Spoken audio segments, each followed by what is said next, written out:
Okay, do we have everyone online? Yeah, it looks like it. Awesome.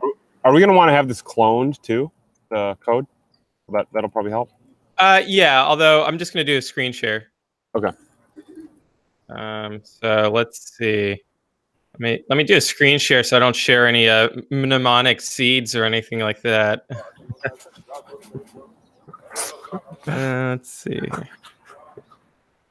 See, this is where it would be nice, like if our industry had absolutely nothing to do with money, then I wouldn't be worried about that kind of stuff. But here we are.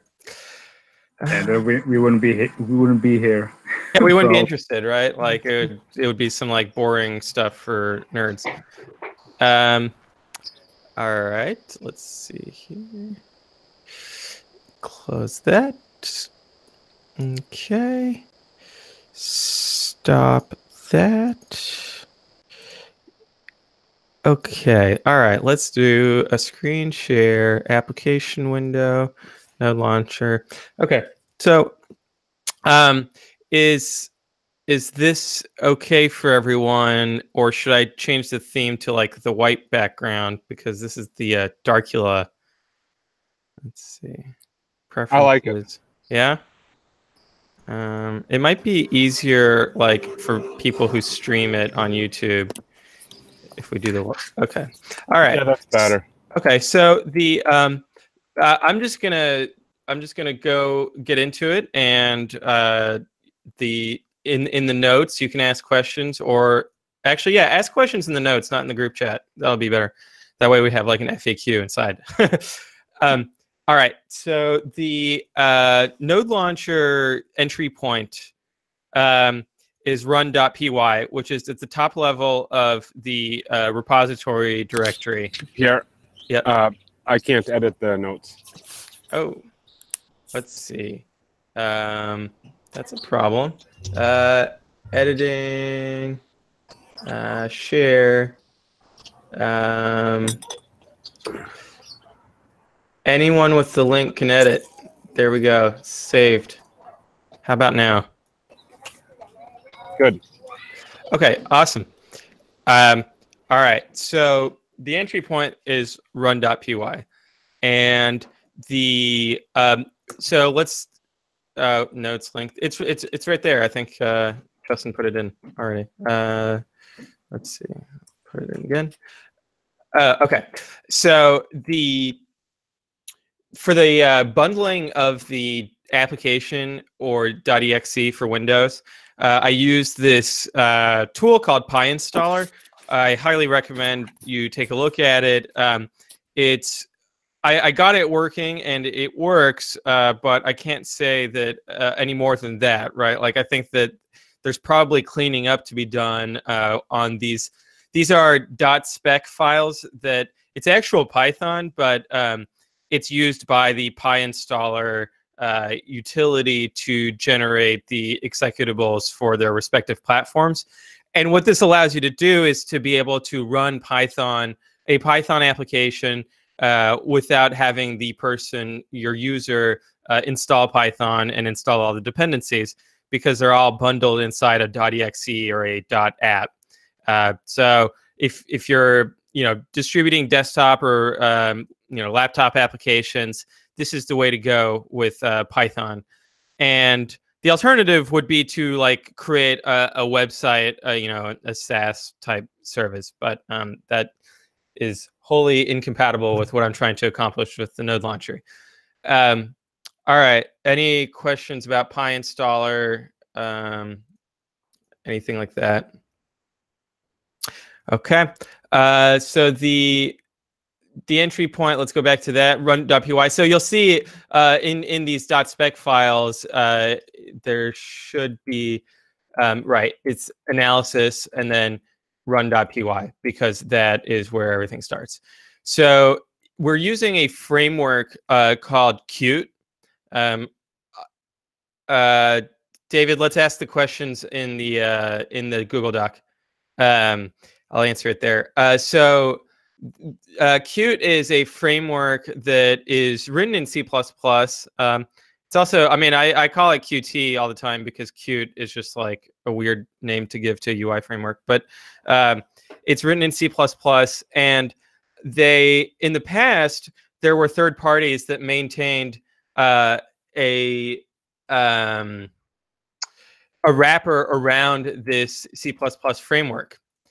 And that wrapper essentially made it such that you could be using Python and accessing the underlying C++ classes and objects, and running their methods and all of this, and essentially it translates it into C++. Now they had like some splintering in those Python wrapper projects. You'll see like PyQt4, PyQt5. You'll see PySide. And at some point last year or a couple of years ago, the company behind Qt decided to, I guess I'll have someone write the transcript after we do the recording, and that way we have all this. But basically, the company behind Qt decided that they would start maintaining an official Python wrapper themselves, and it's called PySide 2. And so if you're like trying to debug stuff in Python with Qt with the node launcher, you'd search in your Google search, you would use PySide 2 as a keyword. And then if that doesn't get you any results, then just do PyQt5, because even though they're different wrappers, often the problems are related or similar, and the errors are similar, and kind of the keywords are similar, because they're both wrappers of the same framework, and they're both going to use the same underlying C++. Anyway, so because PySide 2 is relatively new, the documentation is very limited, and sometimes the documentation slides between giving you examples in Python and giving you examples in C++, and it can be a little confusing. But I like it a lot because it provides you with a native desktop environment that is not like some crazy Electron nonsense that takes up 500 megabytes of RAM. It's like Slack or something. So this is a little more compact, and the performance of it has been fine so far. And then it's just on the pure flexibility side of like, okay, I can build a desktop application, and because I'm using Python, I can import a library to do anything. Anything that you would be able to normally do in Python, you can do using this desktop UI framework of PySide 2. So yeah, I love it. So here you see that we are if name equals main. I don't know if you guys have covered this before, but basically this means that if we're running this script, this code is going to get executed. Whereas if we were importing from this script, that code would not get executed. So this is very much there because it is the entry point. And in any other programming language, like you normally have like a main function, and you can kind of think of it as the main function in Python. All right, so the first thing we do, create a Qt application, and then we create this main widget. Now, this is where we start going down the rabbit hole. The main widget has got a lot going on in it, and I would argue it's got too much going on in it. So if you want to have your first little project be like a refactoring, then I think that taking a look at the main widget is obviously a good place to start. So let's see what the I'm just going to get into it. So main widget in run.py, it gets initialized, right, with no arguments. So here's the initialization with no arguments. So this is inheriting from a Qt widget And essentially, it's kind of a bare bones window of sorts. And so here you see that I'm using a method that, oh, well, so first of all, we're initializing the parent class, which is QWidget, right? So we're initializing it without any arguments. So now that we have initialized it, like this is basically, this is a Quidget. And it has methods that are already built in that, now these methods are in C++. And so you'll see that you can always tell that it's like one of the built-in methods, or you can generally tell it's a built-in method because it'll use this camel case. It won't use the snake case with the underscore. So set window title is a built-in one. And then we're going to have different properties on these widgets. And in this case, these properties are an underlying widget or another widget that is related to this one that we're going to be interacting with from within this class. So we've got a message box, which will display information to the end user, and we'll see usages of that throughout the application. An error message when there's a problem. So now, one of my quibbles or one of my annoyances with the error message right now is that I basically just pass along whatever error message LND gave us, or the underlying, if it's like an OS error in Python, like it'll display a pretty raw explanation of what's going on because I'm just wanting to maximize, my ability to debug it. And eventually, like those error messages should get cleaned up so that they are maybe like a URL link to a FAQ that is like how to fix this problem, right? I've seen applications do that. So that's another opportunity for improvement there that, it would take research because basically you want to figure out, all right, I need to trigger error messages. So let me see ways that I can cause error messages to happen. And then let me brainstorm ways of better explaining to the end user what occurred, what caused it, how to fix it.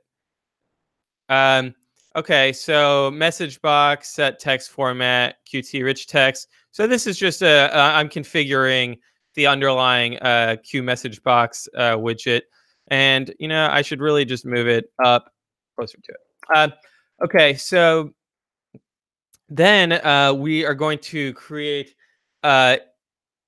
this network widget is going to be doing a lot of the heavy lifting. So let me start the actual node launcher here. And you guys are going to see like a developer preview of it because I haven't released some of the things you're going to see. Let's see. So I'm going to stop the screen share, and then I'm going to start it again, specifically with the node launcher. Okay, so you can, the main widget is basically like everything around this window, and then within it, and so this will help if you have the code up in front of you, but I'll switch back to PyCharm once we've kind of laid out the GUI. Within it, you have the network.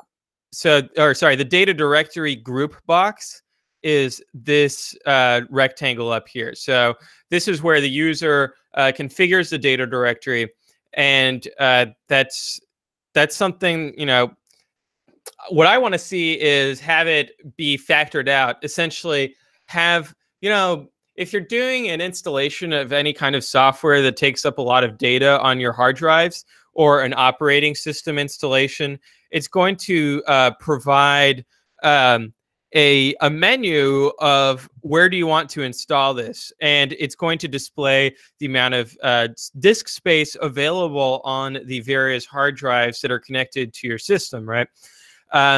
And that's not something that we have yet, and I think that would be an awesome feature for one of you guys to add, because you would learn about operating system level information. So using the Python OS module a lot to figure out, all right, what are the hard drives on this system, or the partitions, more specifically, the partitions on this system, and how much capacity do they have? Now, if you really want to take it to a pro level, not only are you looking at capacity, but also at read-write performance. And so this is where, like, now we're going to get into some real Bitcoin stuff, which is that the Bitcoin data directory has a number of subdirectories within it. One of those subdirectories is a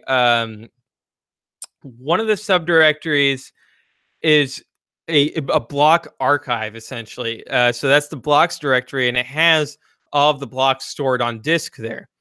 So that directory that's the one that takes up the bulk of the space. That takes up 250 gigabytes, right?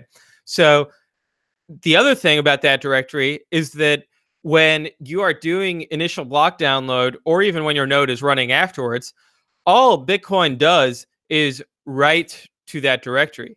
It writes the blocks out to that directory, and it doesn't really read from it unless you're doing a rescan. So it never reads from it. Or, if you have to reindex. But outside of those manual operations, or, they might automatically happen if something gets corrupted. But anyway, so the hard drive performance for the blocks archive directory is not very important. You could have it on a 5400 RPM, 4 terabyte hard drive that is dog slow, and that would be okay. And it would not actually create a bottleneck for you, as long as the rest of the Bitcoin directory, that is everything other than the block archive, is on your super fast SSD, because that has very performant read-write, so that that's your hard drive is not a bottleneck.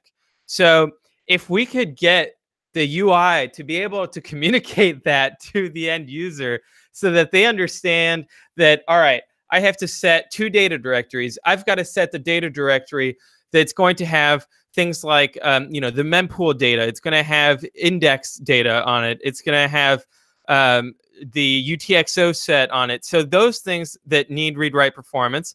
And then I'm going to have the block archive that I just need a big hard drive for, regardless of its performance. So there's one big caveat to that, is that the read-write performance, you can really get a huge advantage by having a large amount of RAM. So being able to communicate that to the user as well, of essentially Bitcoin Core has a parameter that you pass into it called db cache. And what db cache sets is how much RAM are you going to let Bitcoin Core use for the UTXO set. And the more RAM you allow it to use, now obviously, like, the UTXO set, I think, is like 7 gigabytes. So anything beyond that, it's just not going to get used. But hey, you never know what could happen. So if someone decides to do a massive dust attack and blow up the size of the UTXO set, it would be good to have more RAM. But anyway, when you're doing initial block download, you get a huge performance advantage from having db cache set to above 7 gigabytes.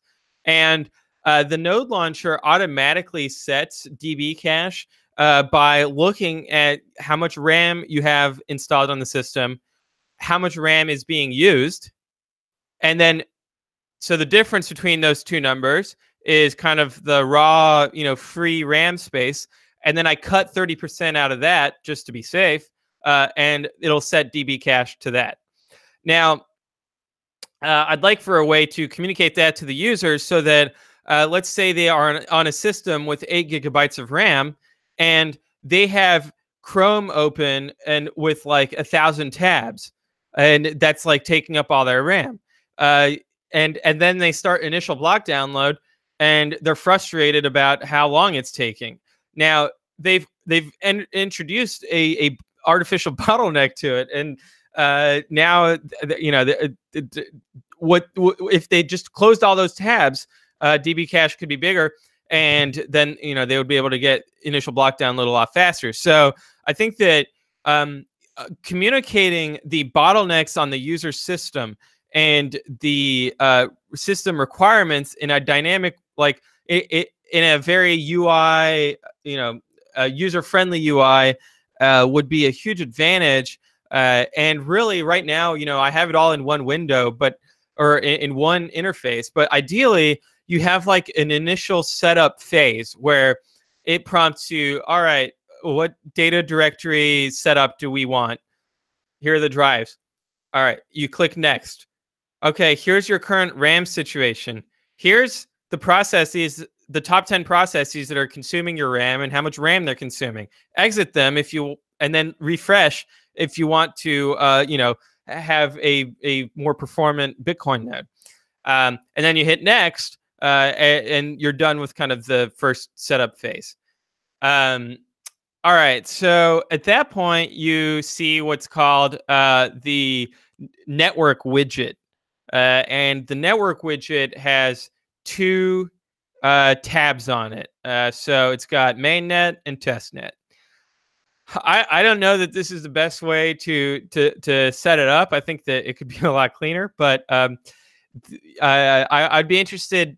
Also, if you want to do like UI mockups so that you don't have to code everything and then realize that it doesn't look good or something, definitely do that. And you're welcome to open a pull request that is just PNG images of UI mockups. It's not even, you might not have any code on it. That's totally fine, because that helps me out a lot. That way, it's a lot easier to code something if you're not also thinking about what the UI should end up looking like. And you can, so, and also, you might not have the skill set, or maybe you pass this challenge along to, the product manager or UX designer in your life who's interested in this and who wants to help Bitcoin out. So yeah, the network widget is going to contain all of the other widgets, basically. And the network widget is where we're going to focus our attention on next. So let me switch the actually, let me just screen share my entire screen so that I can have both the node launcher and the code in front of me when we're doing this on YouTube. Let's see. Let me zoom in too, so it'll be easier to read. It's funny. I saw a fairly well-known Python developer who built the Flask framework, Kenneth Reitz. He was talking about doing a live stream of him coding, and I think it was Armin Ranisher. Armin Ranisher. Oh yeah, okay, yeah. It was good. I watched it. Yeah, he's amazing. What name did I say? Kenneth Reitz. Oh, okay, yeah, he did requests. Not okay. Yep. All right. So now we're sharing the whole screen, and if there's a question that I miss, okay. So does it run on Linux? Yes. Or is there a spec file for Linux? No.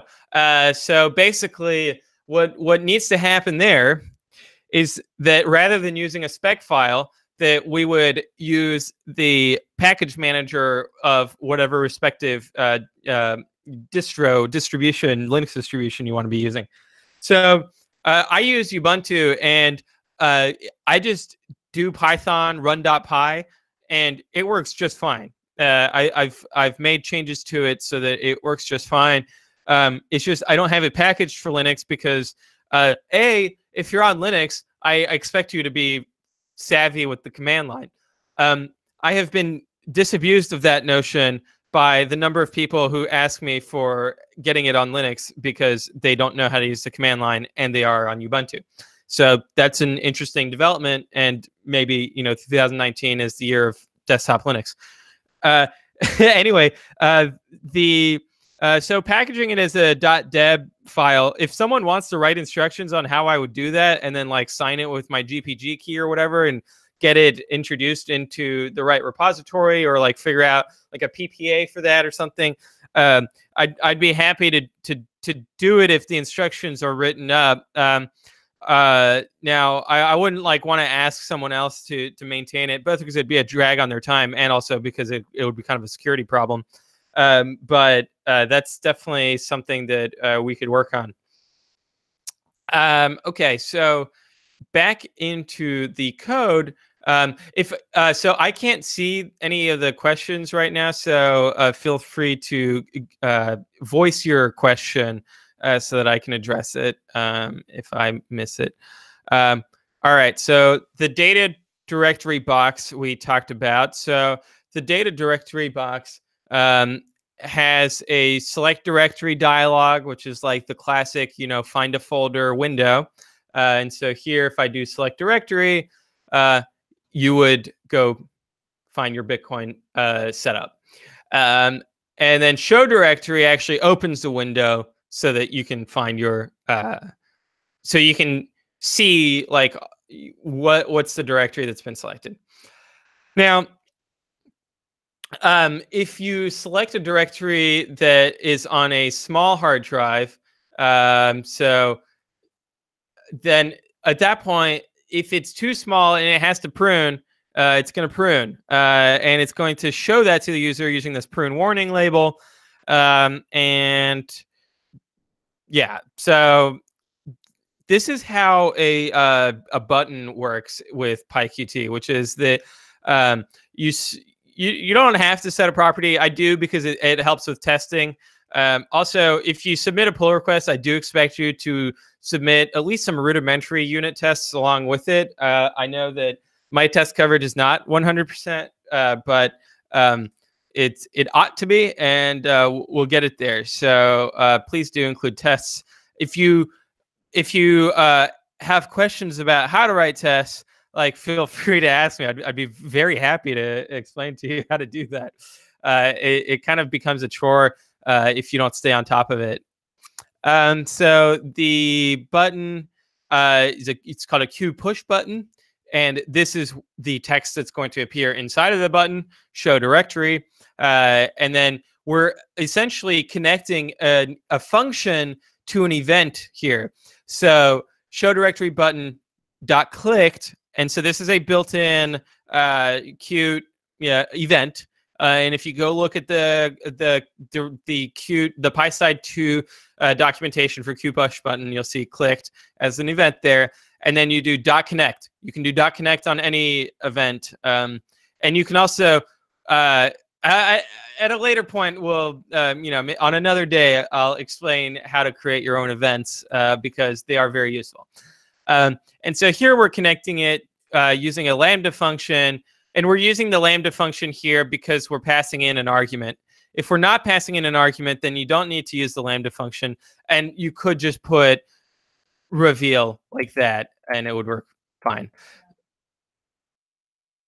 So the argument that gets passed in is the data directory that we want to reveal with show directory. Now here we're for the file dialog that is selecting the directory.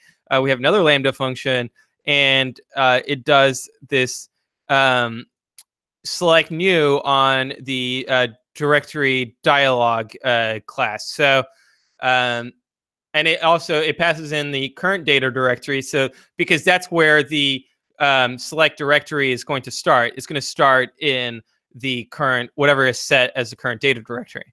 So if you go into that class, we've got some different configuration options for how this window appears, because we only want to show directories, right? You can't have your Python data directory be a file. It has to be a folder. And then this select new makes sure that you did select a directory that exists. I don't know how you would not do that, but just want to make sure that happens. And then we emit an event. So this is what I was talking about here. This is useful. I created my own event, which is in Qt. In Qt, it's called a signal. And that signal is handled not in the data directory box, but in the main widget. And you'll see here, change data directory is connected to this event of data directory group box, file dialog, new data directory is the signal, and then we connect the change data directory function here. And that's because the change data directory function is going to go into both the mainnet and the testnet group box, which is it's named group box because network widget is, you know what? Network widget isn't even a group box anymore. So that needs to be, we need to change the name on this. So we're going to rename mainnet group box to mainnet network widget. And then we're going to rename testnet group box to testnet network widget. Okay, so the change data directory goes into these widgets to change the data directory for both mainnet and testnet. You could theoretically select a different data directory for mainnet or testnet. I don't see any good arguments for why you would feel compelled to do that. So I treat them as a bundle, essentially. So you set one data directory for both. And we make sure that we kind of set the pruning to be correct based on the new data directory. When you see bitcoin.file or lnd.file and then a dictionary access, we can get into this later, but that's actually going to directly write to the configuration file on disk. So here, when you set the data directory in the node launcher, you are also modifying the bitcoin.conf file. And that means that then if you close the node launcher and you open up Bitcoin Core entirely separately from the node launcher, it's still going to use that same bitcoin.conf file. And that means that your data directory is still going to be correct and your settings continue, they persist. Because then when you launch the node launcher again, the node launcher is going to read your bitcoin.conf file and see what the data directory is set as in that file. So for example, if you had been using Bitcoin Core on this system before the node launcher and you had set a custom data directory, the node launcher will read that from the configuration file and you won't have to set it again. So that's a little convenient feature there. So anyway, that's set data directory. Do we have any questions on that particular topic?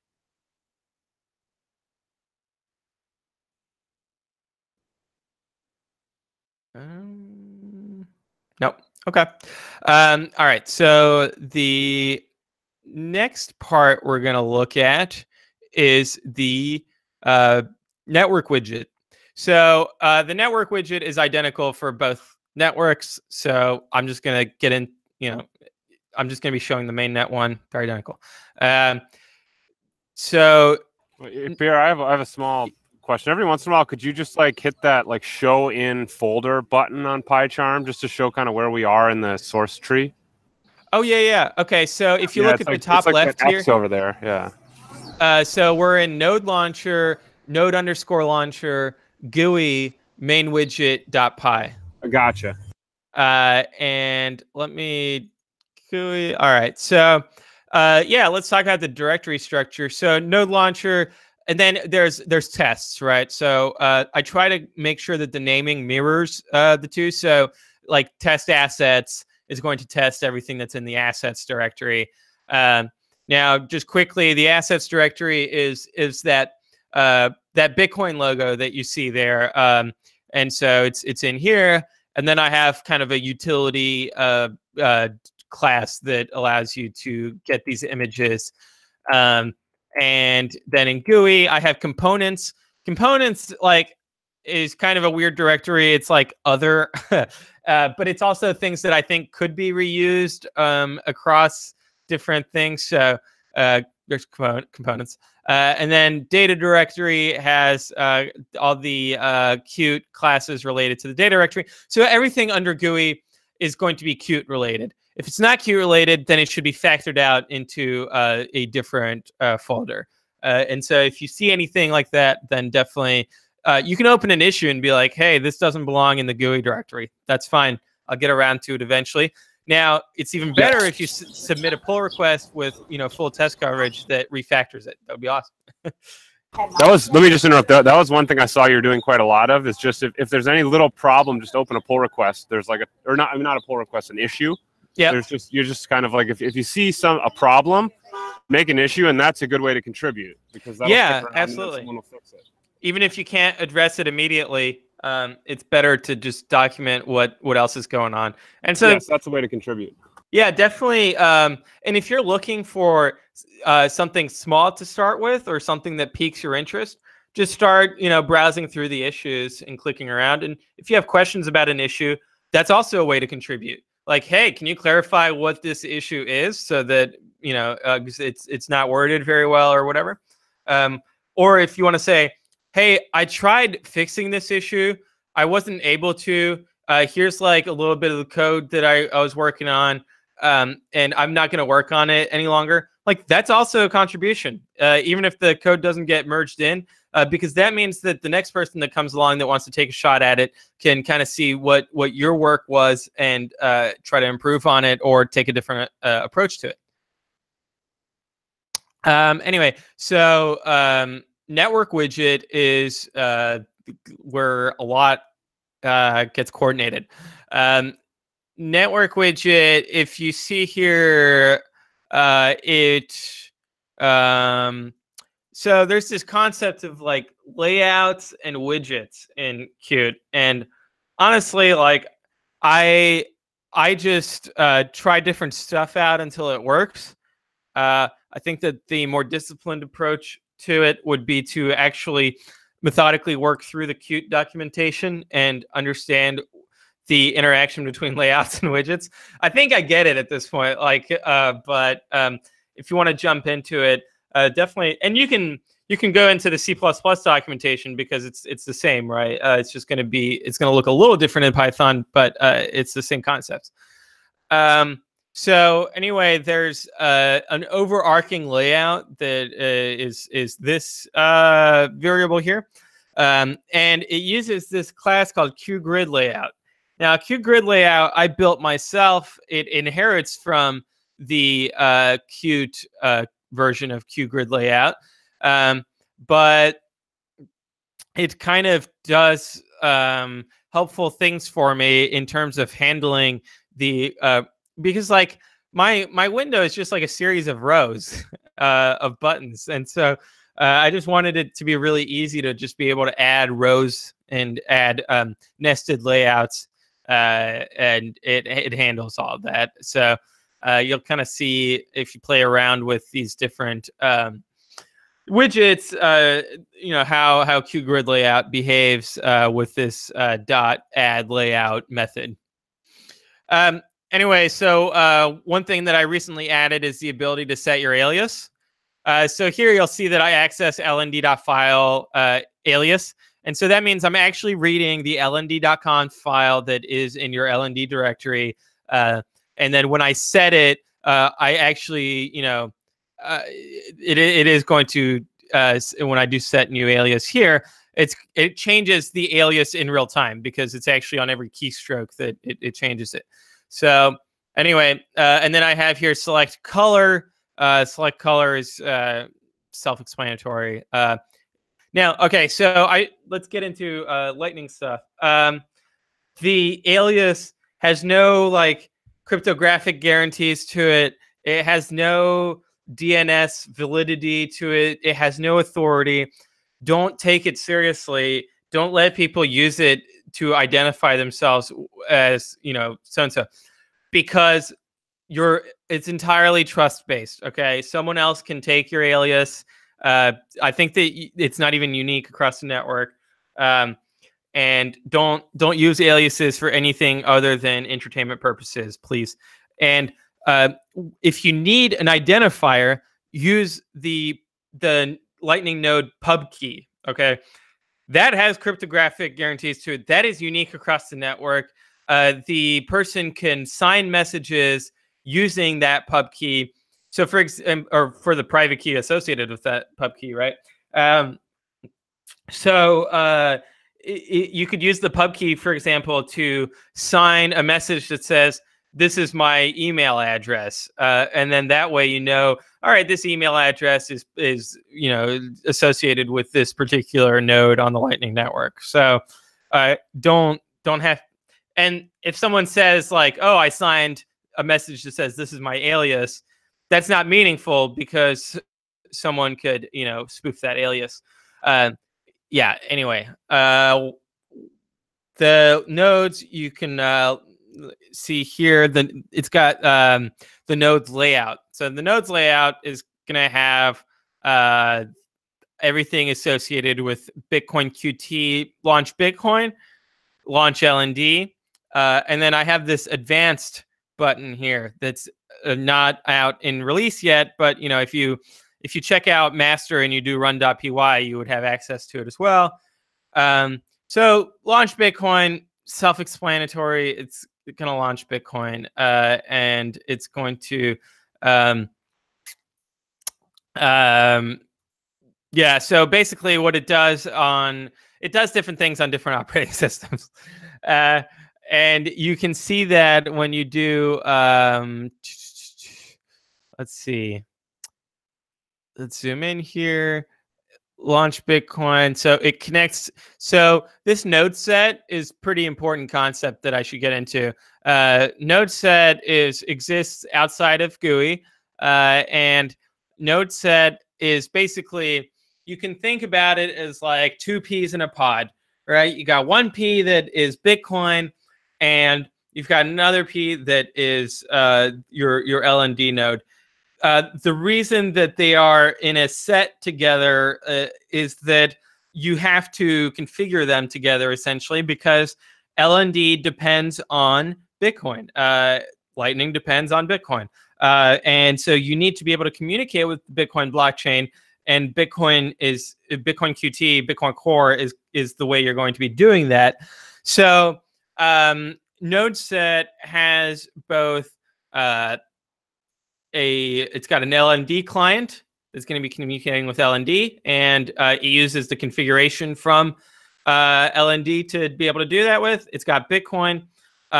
If you want to start doing some really interesting stuff with Python and Qt and the node launcher and Bitcoin, what you could do here is add a Bitcoin client, right? And a Bitcoin client would communicate over RPC with Bitcoin Core. And you could, for example, query for the current mempool, and you could create a graph that shows the current mempool, like Joho's mempool does. Except here, you wouldn't have to trust Joho, and you wouldn't have to trust his website being up, because you would be, self-sovereign and using Bitcoin Core to get all the data. So that's something pretty cool you could do and add it right here. Anyway, that's a tangent. I only say that because I really want someone to actually do that. So then you've got this other property called network. Network is just it's like a const. It's just a string of testnet or mainnet, and it's got these properties here, but that's not important. So network is going to be either mainnet or testnet, and obviously. Then these properties of is testnet, is mainnet, use that network to in various areas, right? So, for example, it's going to use a different configuration file for mainnet than it is for testnet. So you see here that that's the case both for LND and Bitcoin. All right, so the node set then is going to have Bitcoin inside of it. Bitcoin, lots of things going on in here, right? This is going to handle our configuration of Bitcoin Core. And there's a lot of different moving parts. So when Bitcoin is initialized, it creates a configuration file if that configuration file does not exist already. Configuration file class is used for both LND and Bitcoin Core. And it allows us to access the configuration file. So you'll see a lot of, OS open, hold on. So like file access operations, right? So writing and reading from the file at a low level. And we abstract this away using a dictionary, because this inherits from dict. And then I overwrite the set item built-in methods so that it is writing to the file while we're accessing the dictionary, and the key, because these configuration files are key value files, right? So you have data dir equals some path, and so you can think of it as a Python dictionary where you, again, key value. So I thought that, yeah. So this is basically like you're overriding the bracket, right, on a dictionary? Exactly. So then here, when we do self.file server, the key is server. And then if you look in here, when it sets that key, it's going to write server equals, and then here, we do true. So it's going to write server equals 1 because I have it set to when we do set item here, if it's a Boolean, it's going to convert it to an integer and then convert it to a string. And so that's how we're essentially serializing the data so that it is in the format that bitcoin.conf file should be in. And then we're deserializing it on the other side. When we do get item, it's going to see if it's a length of 1 and it's just a digit, we're going to assume that it's a Boolean. That might not be safe. There might be problems we encounter later. So far, that heuristic works, but that's a really dumb way to do it. So then we have disable wallet. I do disable the Bitcoin Core wallet because I don't want noobs accidentally sending coins to the Bitcoin Core wallet when they intended to send coins to the LND wallet, right? So here, an opportunity to improve would be that that's currently hard-coded in, and you can't change it from the GUI. It would be awesome if someone added a way to change it from the GUI, like a little checkbox, and by default, it would be off and disabled. But if someone wants to use the Bitcoin Core wallet and knows what they're doing, they can click that checkbox so that when they launch Bitcoin Core, the wallet is available to them. Timeout is just, I think it's for RPC. I was having issues with things timing out, so I set it pretty high.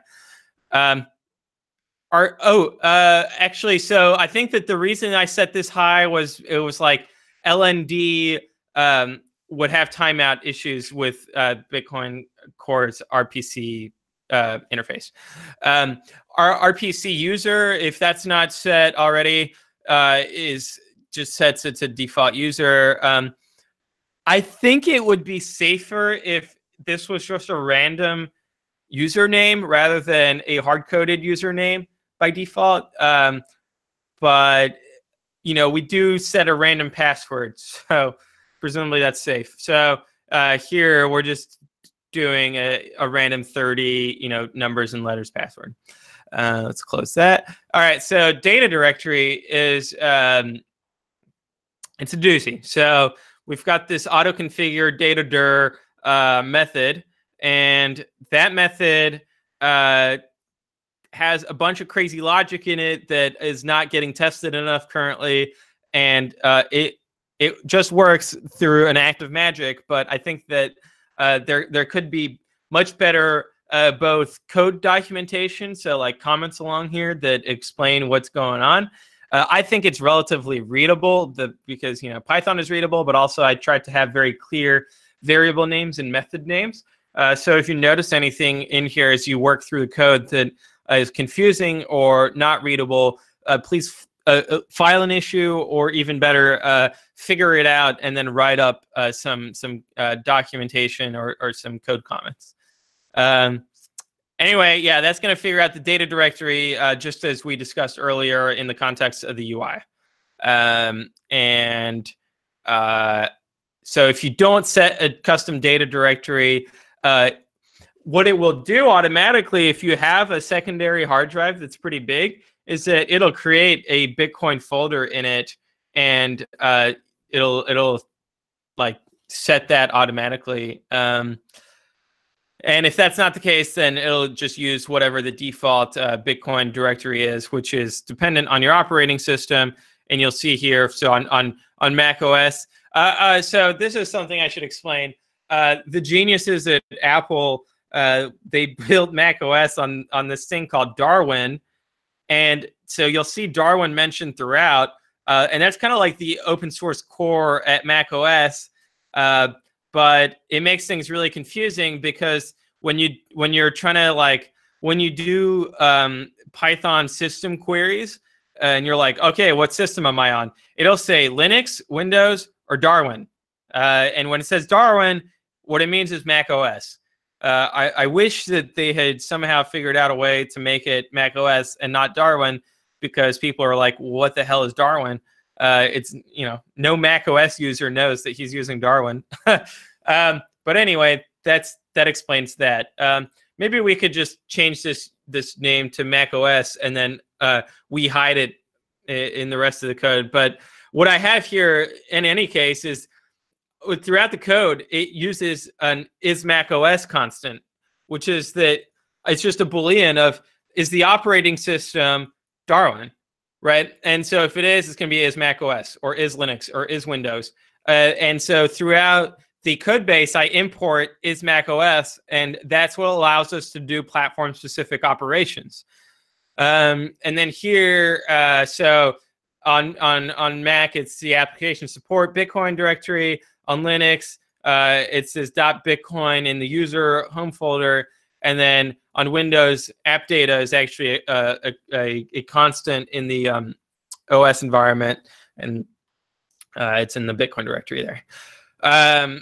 Anyway, let's see. So related to the data directory, this advanced button I built opens up this window here.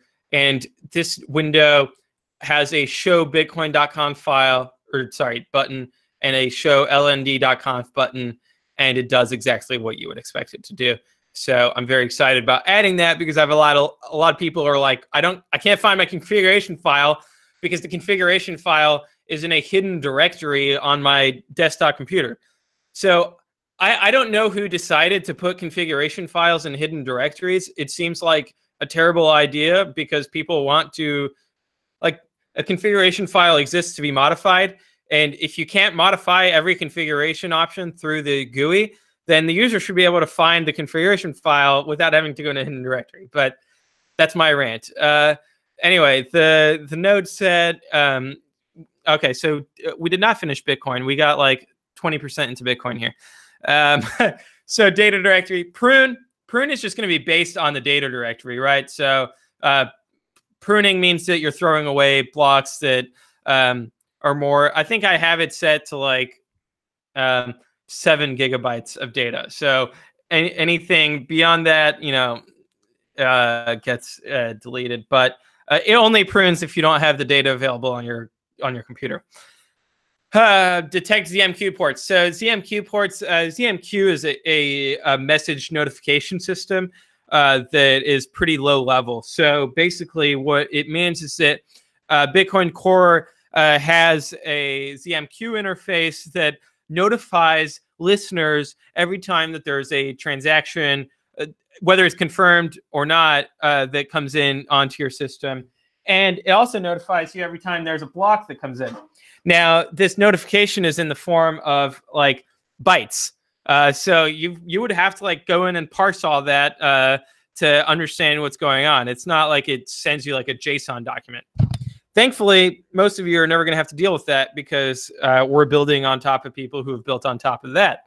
But LND needs to know what ZMQ ports to listen to for notifications from Bitcoin Core, so that Bitcoin Core can be pushing notifications to LND so that if someone tries to scam you by breaching a channel and broadcasting an old state, that you know right away, right? So the ZMQ port is very important, and we assign that using this get ZMQ port function, which basically just looks for an available port to use for ZMQ. It writes it to your Bitcoin configuration file, and or at least I you know what? It does not. We need to fix that. That's a bug. No, it does right here. Yes, of course. Okay, so it writes it to your Bitcoin configuration file.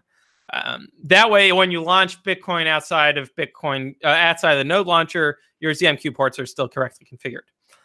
And then something that I really should touch on here is, all right, so let's finish here. So DB cache, I already explained DB cache at the beginning, so rewind if you missed that.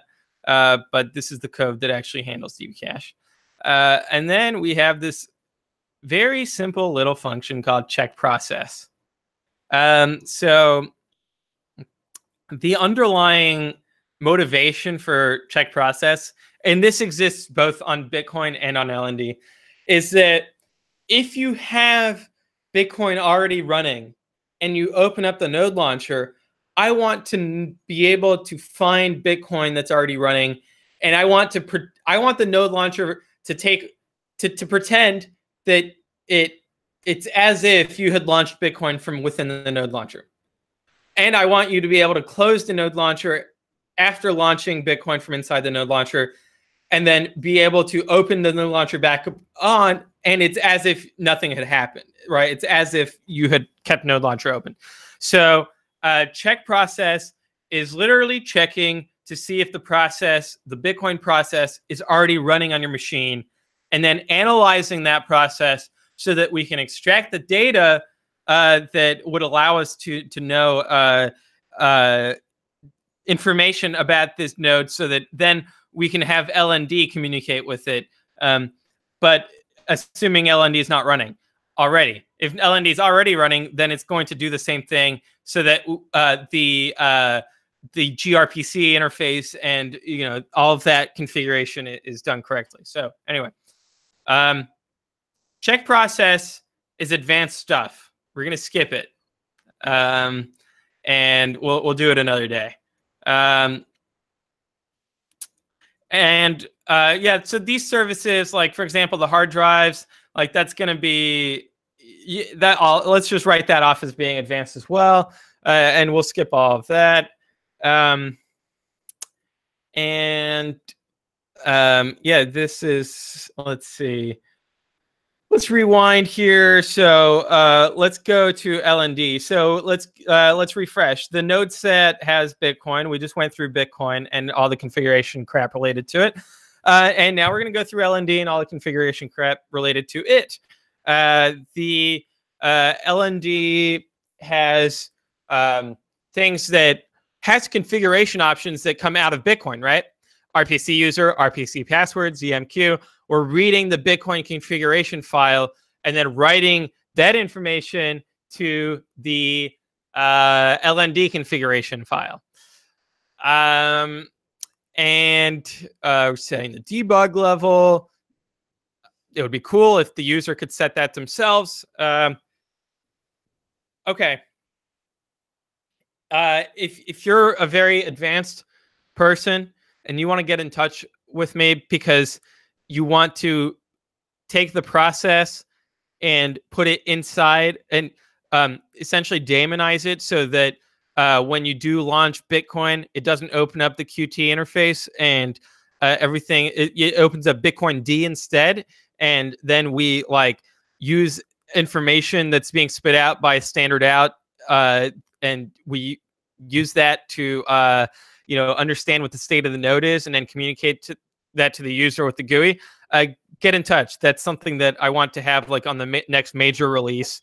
But that's pretty advanced stuff. So if you understood what I was talking about there and you're interested in doing that, get in touch. All right. So other config, and because essentially that would mean that when we could have a lot more handled by the node launcher, and the user would have a much more seamless experience because it's not popping up new windows and separate applications. Anyway, RPC listen. This TLS stuff I don't want to get into. It's a headache. So we have other methods. This stuff is terrible nested functions. If you want to do advanced work, then refactoring this would be very advanced work, and I'd love it if you did it, and I'd be happy to review the code. Eventually I'll come back to this and refactor it myself, but lots and lots of stuff to do, right? LND. So LND has some utility properties here that essentially allow us to, for example, get the admin macaroon path. So then when we do show macaroons on the node launcher, we can open up the directory for that. And then here, like, so LND is like a command line thing, right? So we have here what's going to get passed into the command line. We do the same kind of things for Bitcoin. I skipped over that. And then it launches. This is a goddamn mess because the way we launch it is different on every operating system.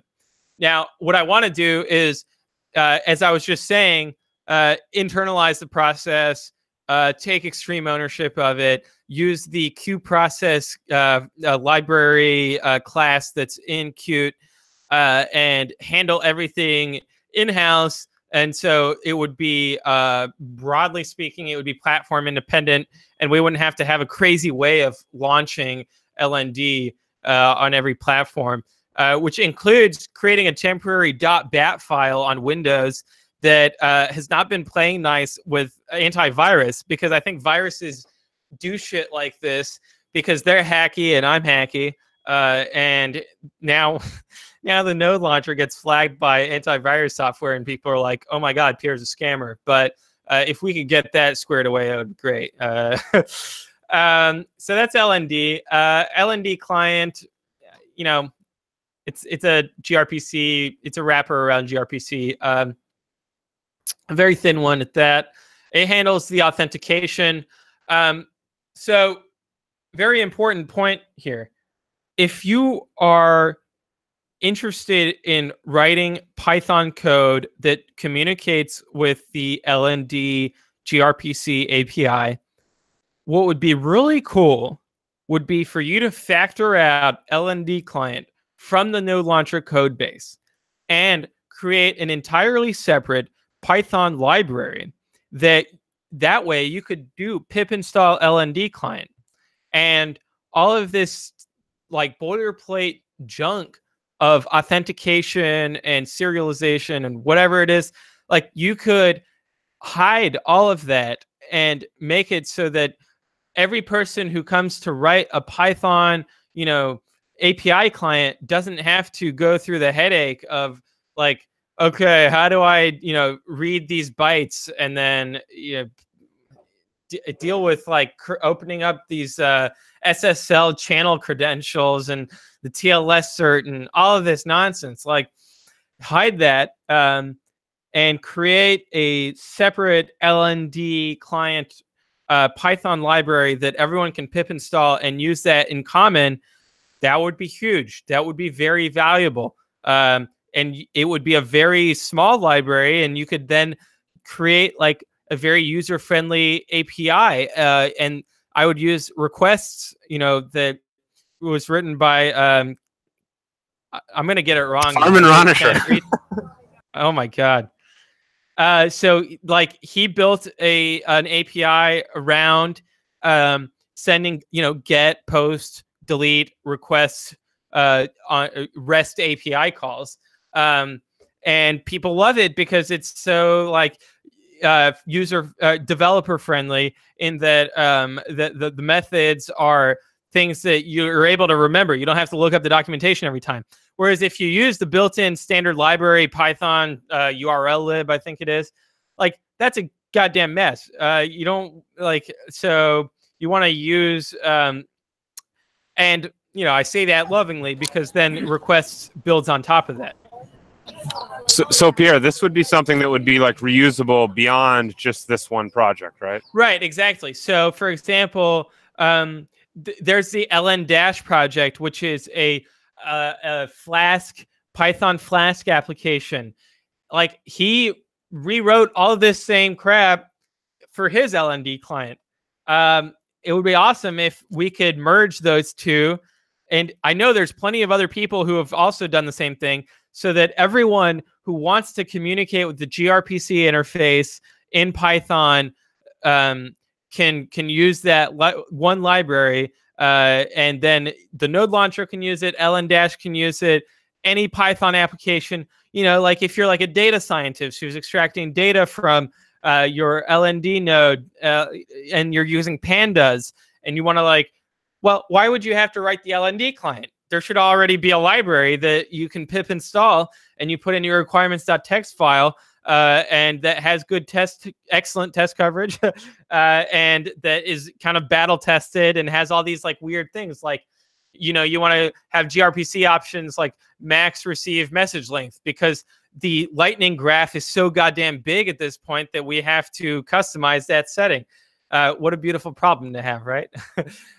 So anyway, that's my rant on it, and I would love it if like you guys... all authentication and like configuration, just like... Yeah, and it also wraps the methods, right? Yeah. So for example, if you do connect peer, it expects a pub key string and a host string, and so that's much more user friendly than having to do this gRPC boilerplate of you know, Lightning address, you know, and then you set these and then connect peer request, and then you pass the request into the connect peer. Oh, and then you got to set a timeout here that's a little higher because sometimes it takes a little longer. Like, we want to hide that from the application builder so that they can just pass in pub key and host, and they know what, and it's got a type hint here. You know, sometimes Python code is missing type hints. I know that the node launcher is missing type hints all over the place, but they really help the developer out a lot so that they know what to pass in, if that makes sense. Yeah, so there's a lot of different stuff here that we can poke around in. It's a lot of fun. And I love LND client, and yeah, I just hope that someone extracts it and builds a library for it. If I don't get to it first, but maybe I'll get to it in 2020. All right, so we've got the LND client. So what aspects of Node Launcher actually need some of these like? Oh yeah. Okay, sorry. So LND client is used by the LND wallet buttons over here: unlock, create, recover. So those are 3 methods that you'll find on LND client. Now, I've implemented a bunch of other methods because I also use LND client to manage lightningpowerusers.com. And so I've had to automate a bunch of things because at this point I've got like 450 channels, and it's becoming a scaling issue, right? So I've been spending a lot of time writing little scripts that help manage this centralized Lightning hub. So yeah, the LND wallet actually now is automatically unlocked. So if I click launch LND here, it says address already in use. All right. Oh, I know why, because I'm doing port forwarding with another node here. Exit, abort, exit. Okay. No more port forwarding with SSH. All right. Now we do launch LND. And so it actually automatically passes in the password because it knows things. It's smart that way. So the reason it knows the password is because I've previously unlocked LND's wallet on this computer, and I use this library called keyring. Keyring is awesome. Keyring allows you to access the system keychain, and so here you see it's got a different based on the operating system, and it allows you to store credentials in a secure manner. And yeah, I use it because it's a way of backing up the wallet password if someone forgets the password. I also back up the mnemonic seed in the keyring in case someone has a catastrophic failure. I don't want a loss of funds. Now, obviously, they could lose funds because of channels not being backed up, but that's a different topic for a different day. So yeah, keyring gets queried to see if you have unlocked the wallet before, or if you created it or recovered it. Right. So yeah, that's why LND client gets used. and we got to wrap it up. So any questions? And we can do this again next week if people are interested in doing more walkthrough stuff. Yeah.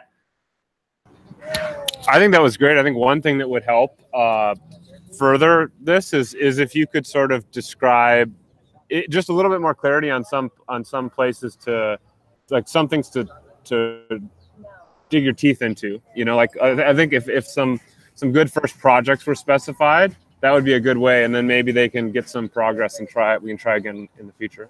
Yeah, absolutely. Okay, so I think that a good first one is let's go to the GitHub issues. I think that's what one should do. Let's see. Maybe it's handy to label the GitHub issues for example. For Absolutely. So like that. Let's get into it here. Let me go back to the screen share, and I'm going to share. Okay, getting notifications here. Let's see. Okay, close that. All right, screen share. Application window. Okay, so. So we go to the issues. We got 44 issues here. So I've labeled them on especially the milestones. So milestone right now, the current release is 5.3.0. The next one's gonna be 5.4.0. So here, this is a good one for beginners. Okay, so good first issue. Sometimes this was reported on Twitter. The mnemonic seed printing is like weird. So if you want to dig your teeth into that, where'd my thing go? Okay. That's great. So error loading block database. This is probably not a beginner issue unless you are intimately familiar with Bitcoin Core and reindexing and the block database. LND launch failure, permission denied. This here is a weird one. So if you're into weird bugs, I'll say it seems like a good first issue, especially for someone who understands file system permissions. I'm not an expert on the topic. Joule expansion failed to connect to Node. So this, I'm closing it because it looks like that they fixed it.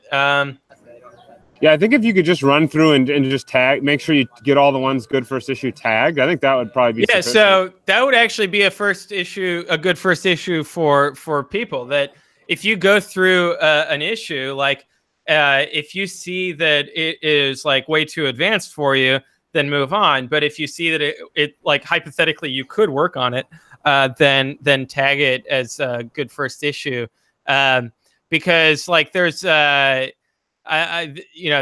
there's things that some people like have contributed as issues that, for example, error messages whited out on macOS Dark, like that you could figure out is a good first issue without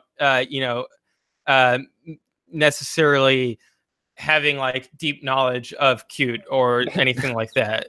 That dude is in the reading group. Yeah, that's awesome.